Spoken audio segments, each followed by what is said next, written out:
Mwisho wa barabara. Usiku wa mvua kubwa uliingia kijijini Mbande, mvua ikinyesha kama matusi ya anga, radi zikikatakata anga kama mapanga.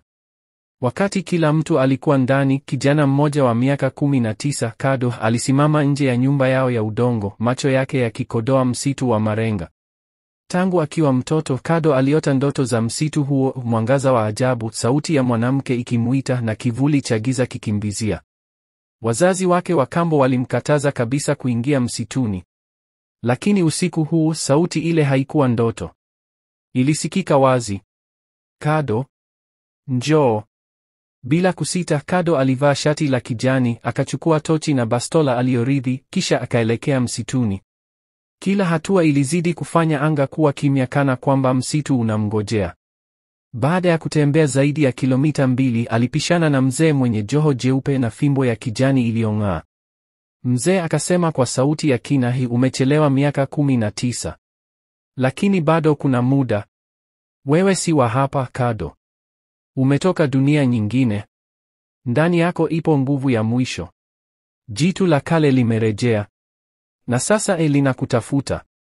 Kabla hajamaliza, ardhi ikatikisika. Kutoka ardhini lilitokea jitu la ajabu lenye sura ya paka, meno makali na pumzi ya moshi mweusi. Lilivuma, mrithi wa nguvu, leo ni mwisho wako. Mzee akarusha fimbo yake kwa Kado. Iligeuka kuwa upanga wa mwanga. Ghafla Kado alihisi nguvu ikimujaa, mapigo ya moyo wake yakibadilika kuwa midundo ya nguvu ya kale. Alipambana na jitu hilo kwa ujasiri mpya. Baada ya mapambano makali, alilipiga jitu kwa nguvu ya mwisho. Lililia na kutoweka katika moshi. Kado aliduaa, hii nguvu ni yangu kweli. Mzee akasema, umeanza tu. Nenda mwisho wa barabara, hii mahali pa ukweli wako. Kwa siku 2 Kado alisafiri kupita maporomoko, milima na mawe. Mwishowe alifika kwenye lango lenye maandishi ya kale. Alipoingia alikuta pango lenye kioo kikubwa. Alipotazama ndani alijiona akiwa na taji, macho yake yakiwaka kijani. Kioo kikasema, wewe ni mrithi wa mwisho wa milki ya mwezi. Damu yako ni ya kipekee, ya kuunganisha dunia mbili. Uamuzi wako utaleta mwanga au kuiachia dunia giza la milele.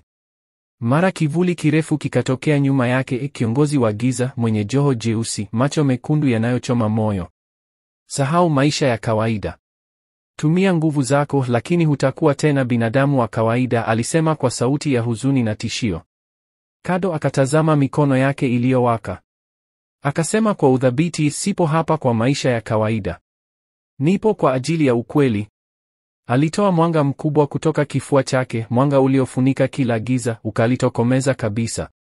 Alipozinduka alikuwa nyumbani. Lakini sasa akiwa na kumbukumbu zote.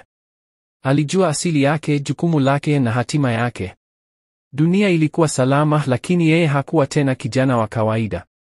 Na kila usiku alipotazama mwezi, sauti ya ndani ilimwambia, barabara bado inaendelea, na wewe bado unashika ramani.